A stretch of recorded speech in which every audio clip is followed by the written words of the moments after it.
अस्सलाम वालेकुम दोस्तों, एचओ स्टोर की जानिब से तमाम दोस्तों को मेरा सलाम। दोस्तों, गालिब की किताब आपके सामने मौजूद है। दीवान गालिब इसका नाम है। मिर्ज़ा असदुल्ला ख़ान गालिब जो हैं उनकी जो है नज़में और उनकी शेर व शायरी का मजमूआ है। इसको जो तरतीब दिया है वो मालिक राम साहब हैं, उन्होंने दिया। इस किताब को जल्दी से देख लेते। किताब की जो बाइंडिंग है हार्ड है, खूबसूरत बाइंडिंग है।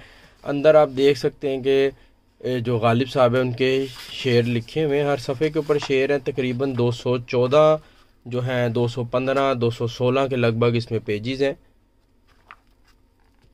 216 तकरीबन, ये एक आगे भी है। इसके अलावा जो इसकी प्राइस है दोस्तों वो है 800 रुपया। इंशाल्लाह जो स्टोर पे मुनासिब कीमत में आपको किताब मिल जाएगी। वीडियो की डिस्क्रिप्शन में जो है मैं इस किताब का लिंक ऐड कर दूंगा। जिनको चाहिए वो एचओ स्टोर पे डायरेक्ट ऑर्डर प्लेस करें, नहीं तो व्हाट्सएप पर रब्ता करके भी ये किताब मुझसे आप मंगवा सकते हैं। जो लोग गालिब की जो है शेर व शायरी पढ़ने का शौक़ रखते हैं उनके लिए किताब बेहतरीन है। दीवान गालिब इनका नाम है। एचओ स्टोर पे मौजूद है, ऑर्डर कीजिए। थैंक यू जी, अल्लाह हाफिज़।